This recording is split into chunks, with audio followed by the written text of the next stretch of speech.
Hello friends, welcome to my YouTube channel. आज मैं start करने जा रही हूँ बैंकिंग एंड फाइनेंस का टॉपिक। और ये जो टॉपिक है ये यूपीएससी प्रीलिम्स के लिए भी बहुत इम्पॉर्टेंट है। तो देखते हैं इसमें क्या पढ़ना है। हम देखेंगे फाइनेंस क्या होता है। फाइनेंस आपका होता है, फाइनेंस मीन्स जब भी हमें रिक्वायरमेंट हो पैसे की, एट ए टाइम मुझे पैसे मिल जाए, तो इसे हम फाइनेंस कहते हैं। तो फाइनेंशियल, इसमें फाइनेंस से एक वर्ड निकलता है फाइनेंशियल सिस्टम। हमारा फाइनेंशियल सिस्टम क्या होता है? फाइनेंशियल सिस्टम जो है, इसका मेन काम होता है आपका मोबिलाइजेशन ऑफ सेविंग,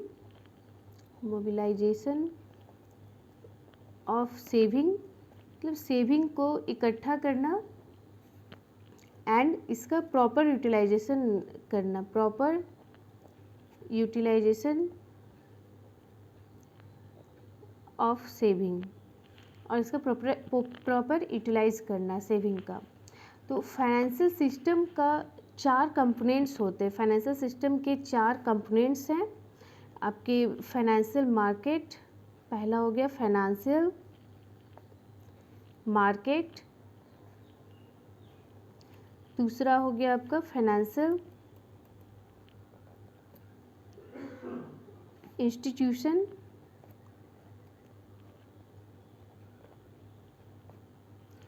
तीसरा हो गया हमारा फाइनेंशियल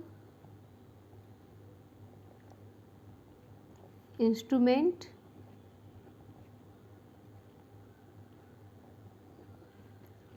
चौथा हो गया हमारा फाइनेंशियल सर्विसेज।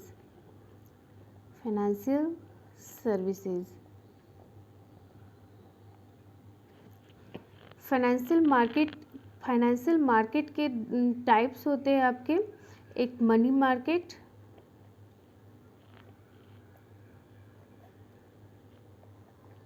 दूसरा कैपिटल मार्केट,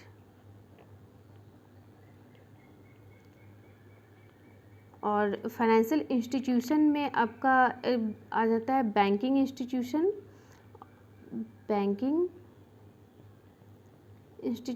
और दूसरा नॉन बैंकिंग इंस्टीट्यूशन, NBFI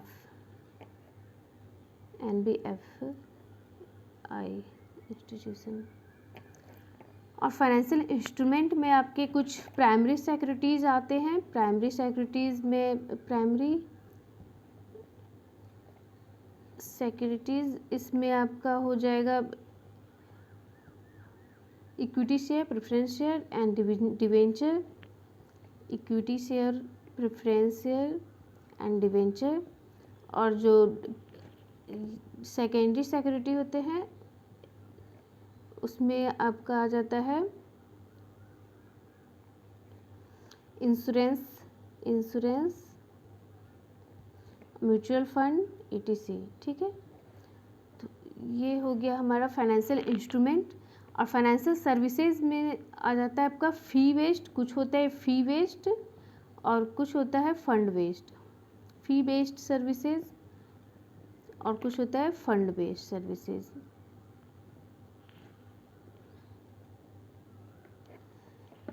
तो अब हम देखेंगे कि फाइनेंशियल मार्केट क्या होता है। फाइनेंशियल मार्केट आपका होता है ये फाइनेंशियल मार्केट, आज हम फाइनेंशियल मार्केट पढ़ेंगे। तो फाइनेंशियल मार्केट जो है वो financial market are the institutional center और अरेंजमेंट। ये क्या है? ये एक इंस्टीट्यूशनल सेंटर है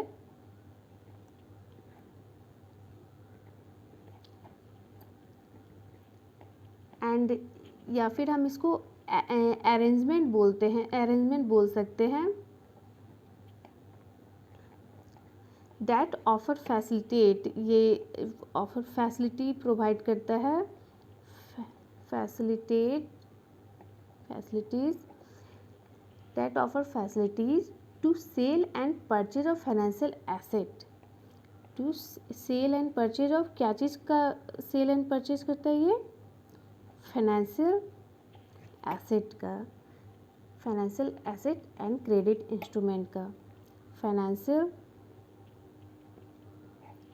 asset and credit instrument.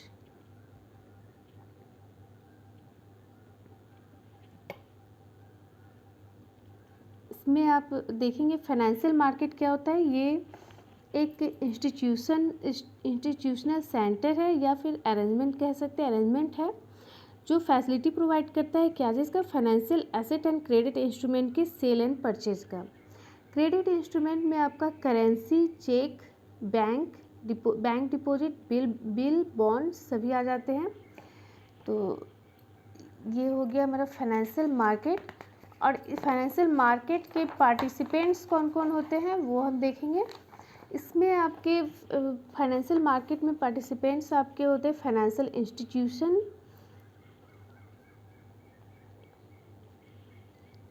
Participants इसमें आपके फाइनेंशियल इंस्टीट्यूशन हो गए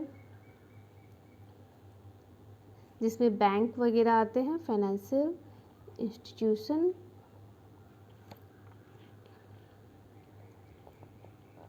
एजेंट्स हो गए,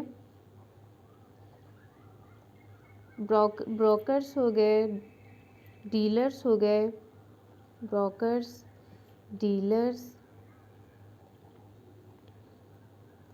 बोरोवर्स, लैंडर्स, सेवर्स etc। ठीक है, बोरोवर्स हो गए, बोरोवर्स, लैंडर्स, सेवर्स etc। तो ये सब इसमें पार्टिसिपेंट्स हो गए फाइनेंशियल मार्केट के। और ये अब हम देखेंगे कि capital market and money market, जो फाइनेंशियल मार्केट है उसके दो टाइप्स होते हैं, capital market and money market. तो कैपिटल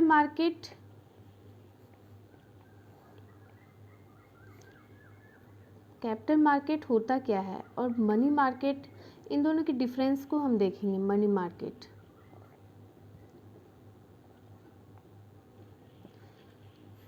कैपिटल मार्केट जो होता है वो शॉर्ट टर्म के लिए होता है, नहीं लॉन्ग टर्म के लिए होता है, सॉरी लॉन्ग टर्म के लिए होता है ये।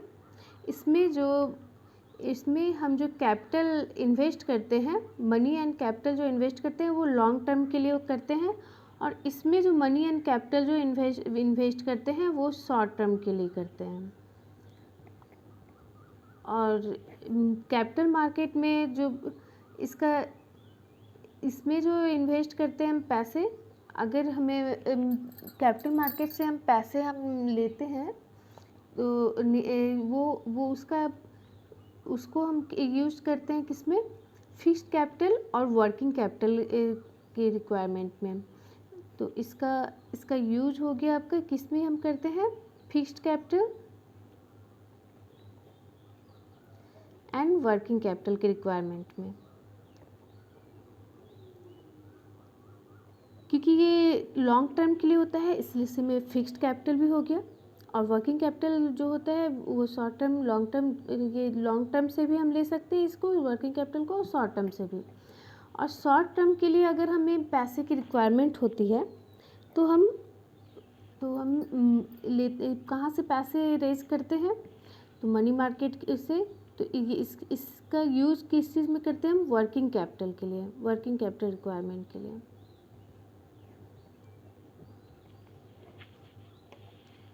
कैपिटल मार्केट जो होता है वो ये जनरली किस चीज़ में डील करता है? शेयर एंड डिवेंचर में। और मनी मार्केट जो है वो किस चीज़ में डील करता है? ये करता है आपका bill market, call money market. ये कॉल मनी मार्केट में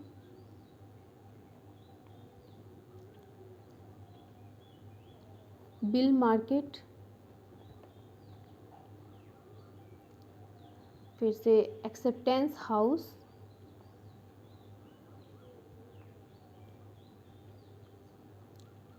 और collateral loan market and collateral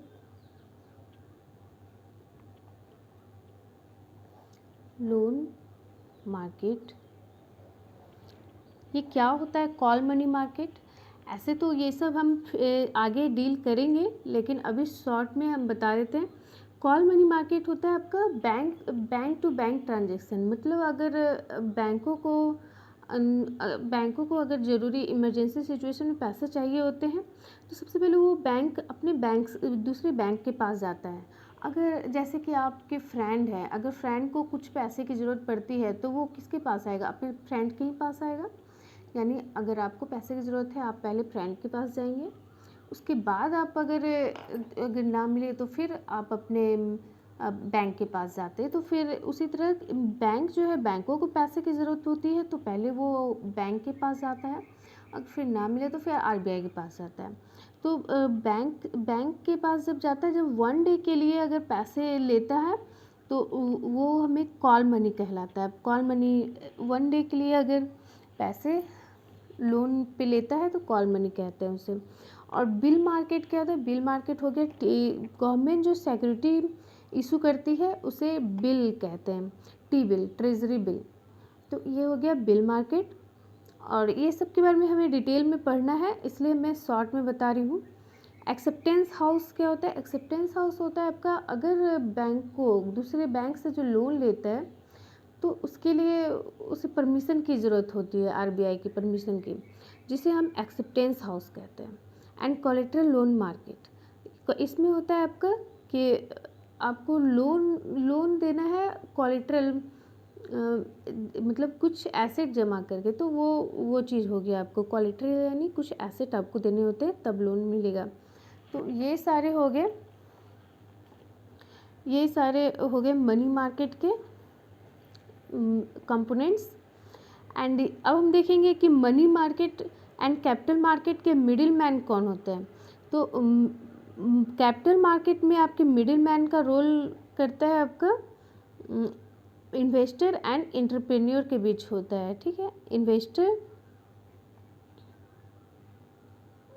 and entrepreneur.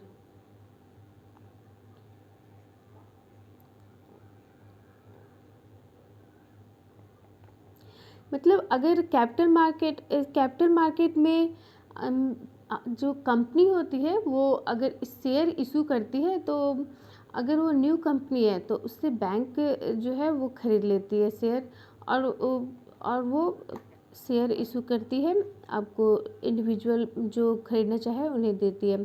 तो बैंकों को इसलिए दे दिया जाता है क्योंकि न्यू कंपनी होती है, उनके शेयर जल्दी कोई खरीदना नहीं चाहता, तो वो बैंक को अपना शेयर दे देती है, और वो ये करते हैं। एंटरप्रेन्योर आपका हो गया वही कंपनी के जो ऑनर हो गए, और इन्वेस्टर जो इन्वेस्ट करते हैं।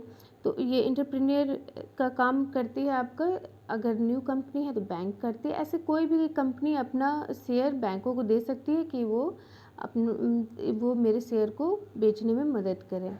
तो ये इसमें मिडिल मैन का काम एंटरप्रेन्योर और इन्वेस्टर होते हैं। और इसमें आपका लिंक ये डिपॉजिटर एंड बोरोवर के बीच लिंक का काम करता है। मनी मार्केट जो है वो डिपॉजिटर एंड बोरोवर के बीच लिंक का काम करता है।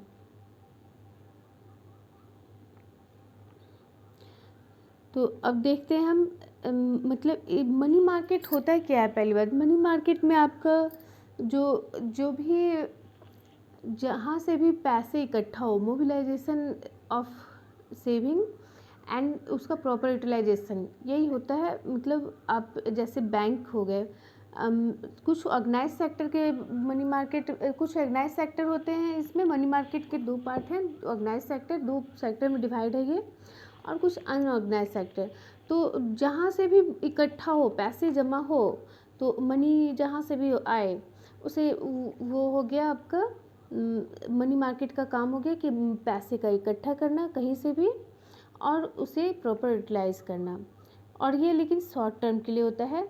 तो इसमें आपका डिपॉजिटर हो गया, पैसे पैसे कौन जमा करता है? डिपॉजिटर। और इसमें ऑर्गेनाइज सेक्टर में आपके बैंक्स हो गए, तो बैंक्स में डिपॉजिट सब करते हैं। और अगर अनऑर्गेनाइज सेक्टर देखें तो इंडिजिनस बैंकर्स या साहूकार लोग जो पैसे लेते हैं, पैसे को ये लेंट मतलब आपको देते हैं, अगर उधार देते हैं तो वो भी तो पैसे को कहीं यूटिलाइज कर रहे हैं, लेकिन वो अनऑर्गेनाइज सेक्टर हो गया। मतलब उसका कोई आपका कोई रिकॉर्ड, उतना अच्छा रिकॉर्ड नहीं होता, प्रॉपर उसका पता नहीं होता कि कितना आपने पैसे दिया, क्या किया, कहाँ से इकट्ठा किया, ये सब कुछ प्रॉपर नॉलेज नहीं होता है उसका। तो ये मनी मार्केट हो गया। और इसमें हम देखेंगे अब मेन एक्टिविटी क्या होता है कैपिटल मार्केट का। इसमें होता है under writing of share, main activity, क्योंकि ये शेयर डिवेंचर ये सब से रिलेटेड है, शेयर सिक्योरिटी से। तो main activity underwriting of share. और इसका sale and purchase of bill, इसका मेन एक्टिविटी हो गया sale and purchase of bill, sale and purchase of bill. क्योंकि मनी मार्केट में आपकी गवर्नमेंट जो है टी बिल इशू करती है, और कॉल मनी मार्केट में आप बैंक टू बैंक ट्रांजेक्शन होता है। तो इसमें sale and purchase of bill का काम मेन काम होता है, यानी टी बिल का सेल और परचेज। अब हम देखेंगे इसका नेक्स्ट पॉइंट क्या है। तो कैपिटल मार्केट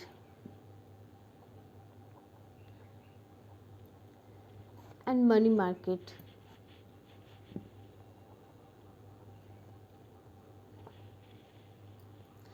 कैपिटल मार्केट का मेन काम होता है डिविडेंड, या फिर कस्टमर के लिए डिविडेंड या फिर प्रॉफिट और डिविडेंड को जमा करना, प्रॉफिट दिलाना कस्टमर को, प्रॉफिट एंड डिविडेंड। और मनी मार्केट का काम होता है ये जो है इंटरेस्ट इनकम अर्न करने में इसका काम होता है। मोटिव इसका होता है इंटरेस्ट इनकम अर्न करना।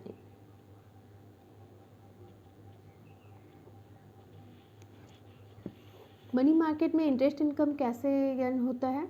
आपका जो ये होता है 1 साल के लिए, मतलब ये आपका शॉर्ट टर्म के लिए होता है। तो इसमें जब इन्वेस्ट करते हैं तो इससे जो इंटरेस्ट मिलता है वो बैंक क्या करती है, वो कस्टमर के इंटरेस्ट इनकम के लिए यूटिलाइज करती है। तो और इसका जो है ये कैपिटल मार्केट जो होता है इसमें बहुत हाई रिस्क होता है, और जो मनी मार्केट होता है इसमें लो रिस्क होता है, क्योंकि ये आपका इसमें जो होता है गवर्नमेंट का इसमें आपको ये मिला रहता है, सिक्योरिटी मिली रहती है कि हाँ ये इसमें आपको रिस्क कम होगा, क्योंकि गवर्नमेंट का सिक्योरिटी इसमें होता है, तो सियोरिटी रहती है इसमें। ठीक है, अब हम देखेंगे इसमें हाँ कैपिटल मार्केट जो है वो ये किसको फॉलो करती है। कैपिटल मार्केट जो है सेबी गाइडलाइंस को फॉलो करती है। ठीक है, सेबी के गाइडलाइंस को फॉलो करती है। और जो मनी मार्केट है वो ये रेगुलेटेड बाय आरबीआई, मतलब आरबीआई के रूल्स को फॉलो करती है।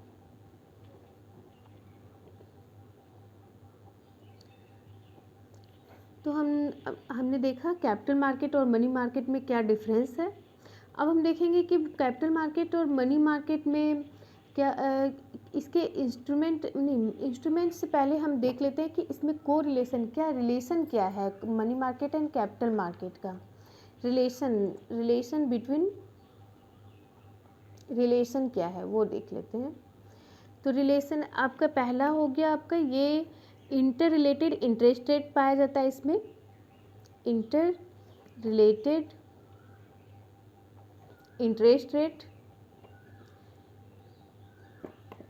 मतलब इसमें जो कैपिटल मार्केट का जो इंटरेस्ट रेट है और जो मनी मार्केट का जो इंटरेस्ट रेट होता है, दोनों के इनकम सेम होता है, दोनों का अमाउंट सेम होता है। ठीक है, और सेकेंड हो गया आपका, इसमें कॉमन इंस्टीट्यूशन पाया जाता है। कॉमन इंस्टीट्यूशन मतलब इसमें जो इंस्टीट्यूशन होते हैं यानी बैंक, जो कैपिटल मार्केट में भी बैंक काम करती है और मनी मार्केट का भी इंस्टीट्यूशन बैंक ही होता है। और ये इसके यूजर भी होते हैं यानी जो पार्टिसिपेंट होते हैं वो सिमिलर होते हैं। दोनों के पार्टिसिपेंट जो हैं वो सिमिलर होते हैं, सिमिलर यूज़र। और कॉमन इन्वेस्टर, इन्वेस्टर जो है वो भी कॉमन, ठीक है, पार्टिसिपेंट वही हो गए कॉमन इन्वेस्टर। इन्वेस्ट करने वाले भी सेम पर्सन होते हैं दोनों में। अब हम देखेंगे ये हो गया इन दोनों के बीच क्या रिलेशन है। अब हम देखेंगे कि इसके इंस्ट्रूमेंट क्या हैं। इंस्ट्रूमेंट ऑफ मनी मार्केट पहले देखेंगे। Instrument of money market, money market के आपके 4 इंस्ट्रूमेंट हैं। ऐसे तो बहुत सारे इंस्ट्रूमेंट हैं लेकिन 4 जो हैं वो मेन है। पहला हो गया आपका call money market, call money market. दूसरा हो गया treasury bill market, T bill, जिसे हम शॉर्ट में टी बिल बोलते हैं। और तीसरा हो गया कॉमर्शियल बिल मार्केट।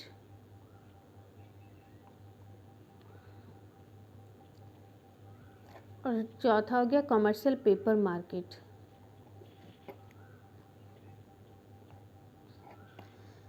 पहला तो हम देखेंगे कॉल मनी मार्केट क्या होता है। कॉल मनी मार्केट के बारे में जानेंगे। तो कॉल मनी मार्केट जो होता है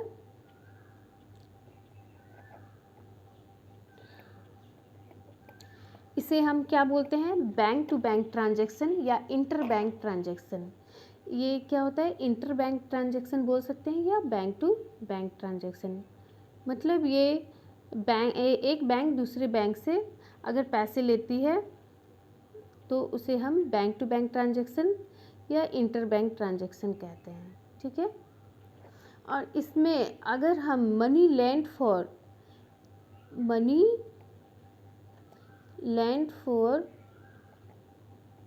1 डे, अगर एक दिन के लिए हम लेते हैं पैसा तो उसे हम कॉल मनी कहते हैं। अगर money land for more than 1 days but less than 15 days, यानी अगर 14 डेज के लिए लेते हैं तो इसे हम नोटिस मनी कहते हैं।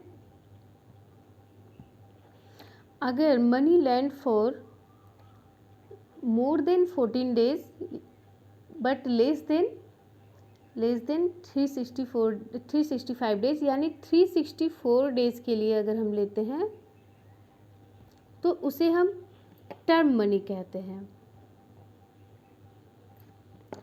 तो ये हो गया कॉल मनी मार्केट के बारे में। यानी कॉल मनी मार्केट क्या हुआ, अगर बैंकों को दूसरे बैंक से पैसे लेना हो, ज़रूरत पड़ गया, अगर एक कि आज मुझे पैसे की ज़रूरत पड़ गई किसी बैंक को, तो वो क्या करेगा, दूसरे बैंक से कहेगा कि मुझे पैसे की ज़रूरत है, प्लीज़ प्रोवाइड कीजिए। तो अगर वो 1 डे के लिए लेता है तो कॉल मनी कहेंगे, अगर वो 14 डेज़ के लिए लेता है तो नोटिस मनी कहेंगे, अगर वो 364 डेज़ मतलब 365 से एक कम 364 डेज़ के लिए लेता है तो टर्म मनी कहेंगे। तो ये हो गया मनी कॉल मनी मार्केट। अब हम देखेंगे treasury bill market, T bill क्या होता है। Treasury bill market, T bill, जब भी गवर्नमेंट को शॉर्ट टर्म के लिए पैसे की रिक्वायरमेंट होती है तो गवर्नमेंट जो है वो आरबीआई से कहता है कि आप मेरे बिहाफ में एक बिल इशू कीजिए, जो पब्लिक में बिल इशू कीजिए। तो उस बिल को हम टी बिल कहते हैं, ट्रेजरी बिल कहते हैं। मतलब ये, और ये जो टी बिल होता है ये आपका रिस्क फ्री होता है। ये क्या, इसके फीचर क्या हैं ये देखते हैं हम। फीचर देखेंगे, टाइप देखेंगे, ठीक है। तो फीचर पहला देखते हैं, इस ये होता है क्या फीचर में, आपका रिस्क फ्री होता है ये, मतलब इसमें रिस्क बहुत कम नहीं के बराबर होता है, क्योंकि इसमें सेंट्रल गवर्नमेंट के आपके ये सेंट्रल गवर्नमेंट इशू करती है, तो इसलिए इसमें सिक्योरिटी होती है, ठीक है। और इसमें highly liquid short term instrument होता है, ये हाईली लिक्विड होता है, मतलब ये आप बहुत जल्दी कैश में इसको कन्वर्ट करा सकते हैं। हाईली लिक्विड, क्योंकि ये शॉर्ट टर्म के लिए होता है, जाहिर सी बात है, तो हाईली लिक्विड होगा, बाकी सबसे कैपिटल मार्केट से ज़्यादा हाईली लिक्विड होगा ये। और इशूड बाय सेंट्रल गवर्नमेंट, ये सेंट्रल गवर्नमेंट के द्वारा इशू किया जाता है, इशूड बाय सीजी लिख सकते हैं शॉर्ट में। मैच्योरिटी पीरियड इसका कितना होता है, तो मैच्योरिटी पीरियड आपका 3 तरह का, पहले इसका पीरियड अलग था पर अभी फिक्स हो गया है, मैच्योरिटी पीरियड आपका बदल गया है, 91 डेज के लिए होता है और 182 डेज के लिए भी होता है और 364 डेज के लिए भी होता है। पहले 1-2 डेज और थे जो कि हटा दिए गए हैं। और issued at low transaction cost, ये इसमें ये जो इशू होता है वो लो, इसमें कम ट्रांजैक्शन कॉस्ट कम में होता है, तो इसे लिख सकते हैं लो ट्रांजैक्शन कॉस्ट पे इशूड होता है, issued at low transaction cost.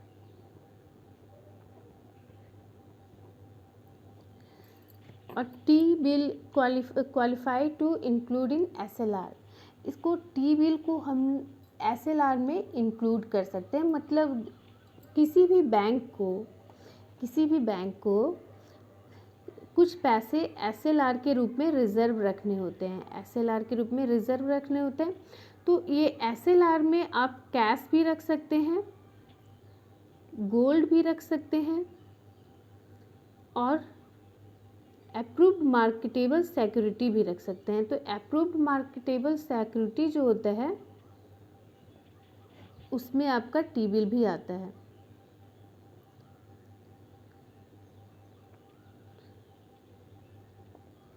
ठीक है।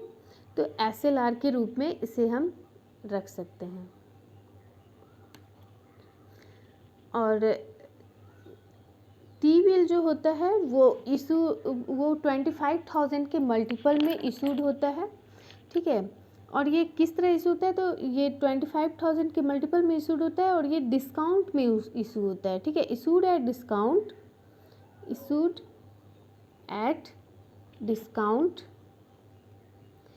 And redeem at premium, redeem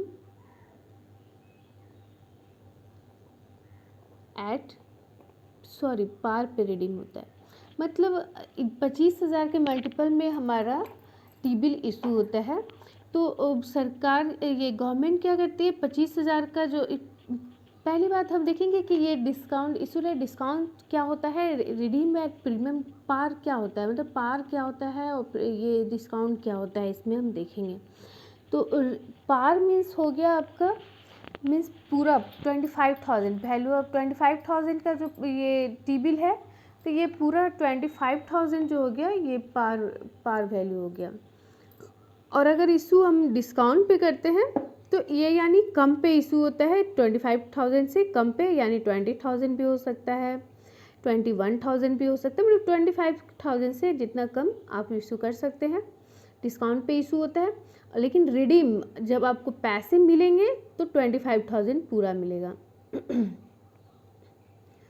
ठीक है। तो इशू एट डिस्काउंट, मतलब अगर हमारा इशू हुआ 23,000 पे, इशू अगर हुआ आपका 23,000 पे, तो आपका रिडीम होगा कितने पे, रिडीम होगा आपका पार वैल्यू। पार वैल्यू क्या होता है, जितना अमाउंट है वो पूरा, यानी 25,000 पूरा मिलेगा आपको देने होंगे 23,000, मिलेगा आपको 25,000। तो अब हम देखते हैं types of T bill. T bill के टाइप्स कितने हैं, तो टाइप्स इसके 2 टाइप्स होते हैं। पहला होता है आपका ordinary T bill, ordinary T bill और दूसरा होता है आपका एडहॉक टी बिल। जो ऑर्डिनरी टी बिल होता है ये it issued to public by government through a process of auction और बिडिंग। मतलब ये जो इशू होता है वो गवर्नमेंट के द्वारा इशू होता है और किस प्रोसेस के द्वारा, ऑक्शन एंड बिडिंग प्रोसेस। मतलब इसमें आपके ऑक्शन लगते हैं, हाँ, कि इतने का हमारा, इतने का, जैसे कि 25,000 का जो टी बिल है उसमें ऑक्शन लगा, आप कितना दे सकते हैं। जैसे आप 23,000 दे सकते हैं, 24,000 दे सकते हैं, कितना आप देना चाहते हैं, तो वो ऑक्शन लगेगा। जो अमाउंट सही लगेगा गवर्नमेंट को, जो ज़्यादा अमाउंट देगा वो उसे टी बिल इशू हो जाएगा। और तो इस तरह से ऑक्शन लगता है इसमें। ये ऑक्शन एंड बिडिंग प्रोसेस इसमें यूज होता है ऑर्डिनरी टी बिल में। ऑक्शन और बिडिंग प्रोसेस दोनों एक ही, ऑक्शन और बिडिंग दोनों एक ही होता है। तो ऑक्शन या फिर हम बोल सकते हैं इसको बिडिंग प्रोसेस, ठीक है। ये हमारा क्वेश्चन में आ सकता है, ऑर्डिनरी टी बिल में एक कैसे इशू होता है, तो ऑक्शन बिडिंग प्रोसेस के द्वारा। और जो एडहॉक टी बिल होता है ये इशू किया जाता है गवर्नमेंट के द्वारा for replenish their cash balance. मतलब अपने कैश बैलेंस को भरने के लिए। यानी एडहॉक टी बिल जो होता है वो गवर्नमेंट का जब ट्रेजरी खाली हो जाता है, मतलब खजाना अगर खाली हो गया, मतलब कम नहीं है, तो उसे भरना होगा, तो कैसे भरेगी, तो उसके लिए एडहॉक टी बिल निकाला जाता है, इशू किया जाता है। और एडहॉक टी बिल जो है वो उसके द्वारा वो गवर्नमेंट जो है अपना खजाना भरती है, ठीक है।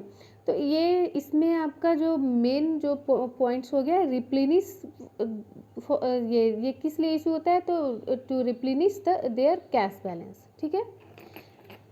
तो इस चीज़ को याद रखिएगा, एडहॉक टी बिल किस लिए यूज होता है, टू रिप्लेनिश। ये मेन पॉइंट्स जो होते हैं ये चीज़ याद रखिएगा, क्योंकि ये एग्ज़ाम पॉइंट ऑफ व्यू से बहुत इम्पोर्टेंट है। ये की पॉइंट्स आप कह सकते हैं इससे।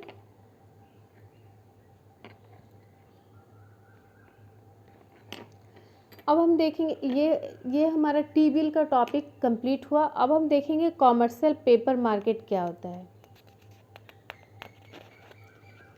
पहले देख लेते हैं commercial bill market. Commercial bill market आपका होता है, कॉमर्शियल बिल मार्केट, इसमें आपका आता है बिल्स ऑफ एक्सचेंज आता है इसमें। और फिर इसमें आता है आपका क्रेडिट इंस्ट्रूमेंट और रिटन डॉक्यूमेंट। क्रेडिट इंस्ट्रूमेंट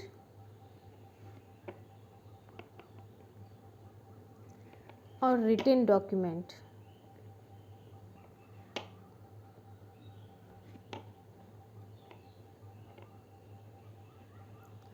कुछ भी रिटन डॉक्यूमेंट जो हुए, कॉमर्शियल बिल मार्केट हो गया। मतलब आपको उसमें लिख के दे दिया जाएगा कि इतने डेट को, इस डेट को मैं आपको पे करूँगा, इस टाइप से। और क्रेडिट इंस्ट्रूमेंट आप समझ रहे हैं क्या क्या होता है, डीडी हो गया, डिमांड ड्राफ्ट हो गया, मतलब, और जो ये सब जो होते हैं कि क्रेडिट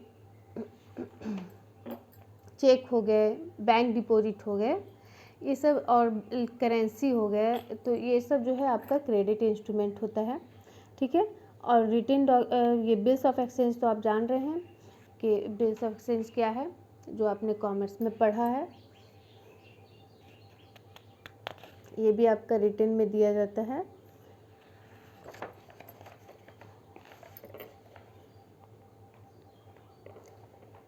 अब हम देखेंगे commercial paper market. Commercial paper market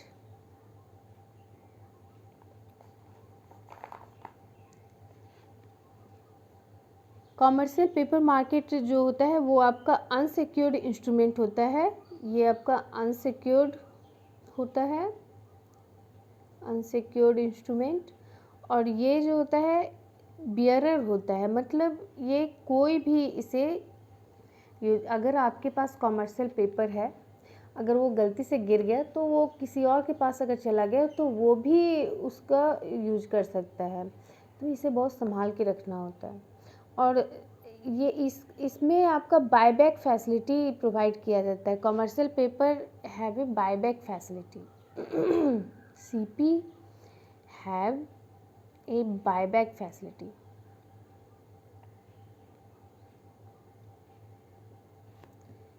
मतलब बायबैक फैसिलिटी मीन्स क्या, मतलब अगर कॉमर्शियल पेपर जो है वो आपको इशू किया गया है, कंपनी अगर इशू करती है तो कंपनी वो फिर आपसे परचेज भी कर सकती है, तो बायबैक फैसिलिटी ये कहते हैं। मतलब इशू करके आपको बेचकर सेल करके फिर वो आपसे ले भी सकती है, परचेज भी कर सकती है।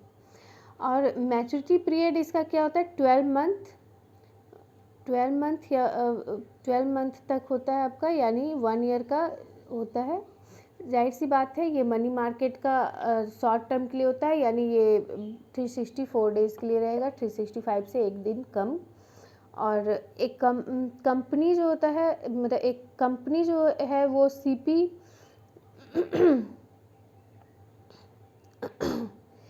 को इशू करती है, किस लिए, करेंट ट्रांजैक्शन को यूटिलाइज करने के लिए, मतलब करेंट ट्रांजैक्शन है उसको पूरा करने के लिए सीपी इशू करती है। ठीक है, जाहिर सी बात है ये शॉर्ट टर्म के लिए होता है तो करेंट ट्रांजैक्शन के लिए ही रहेगा, है ना, वो वर्किंग कैपिटल रिक्वायरमेंट के लिए ही रहेगा। तो और ये इशू कैसे होता है, किस इशू होता है, issue through commercial bank, merchant bank, broker, open market and through ये लेंडर्स एंड इन्वेस्टर्स के द्वारा, मतलब ये इशू किया जाता है। यानी आपके बैंक्स जो होते हैं मेन वो इशू करते हैं, बैंक्स, कॉमर्शियल बैंक हो गए, मर्चेंट बैंक, कोई भी बैंक जो हो गए वो हो गए। और ये अब हम देखेंगे कि सीपी जो है उसे इशू करने के लिए उसको क्या करना होता है। इसको सीपी को इशू करने के लिए आपको आरबीआई की गाइडलाइंस को फॉलो करना होता है। मतलब सीपी वही कंपनी इशू कर सकती है जिसका मिनिमम टेंजिबल नेटवर्थ, पहले लिख लेते हैं इसमें हम कि ये आरबीआई के गाइडलाइंस क्या है इशू ऑफ सीपी के रिस्पेक्ट में। आरबीआई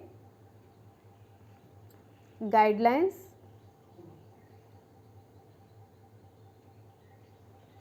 in respect of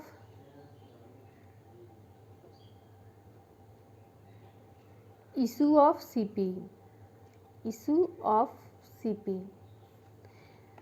पहला हो गया, अगर आप किसी भी कंपनी को अगर सीपी इशू करना है तो उसके मिनिमम टेंजिबल नेटवर्थ 4 करोड़ होना चाहिए, यानी issuing company must have minimum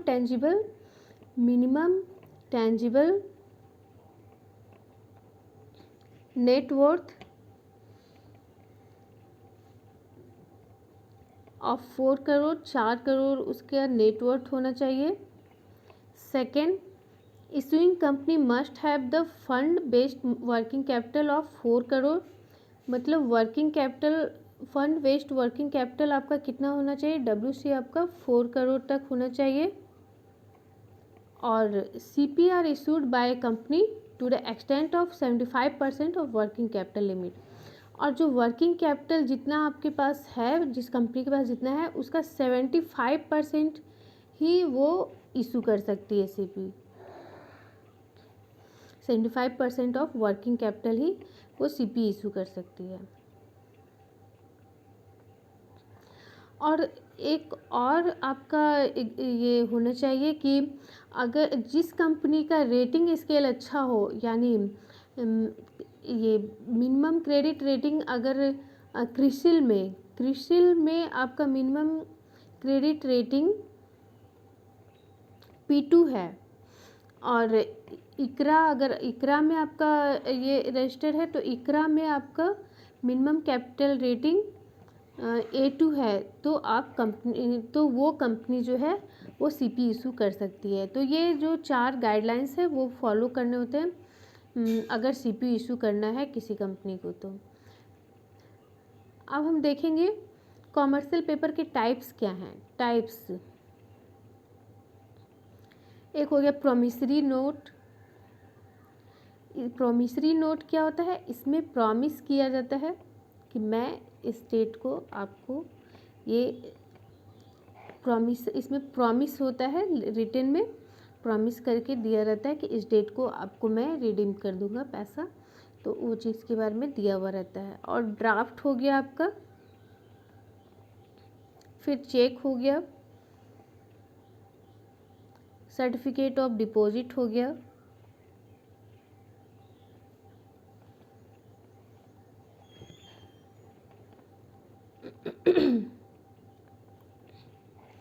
ये इसके टाइप्स हो गए। अब हम देखेंगे, ये हमारा हो गया मनी मार्केट कंप्लीट। अब हम देखेंगे इंस्ट्रूमेंट ऑफ कैपिटल मार्केट।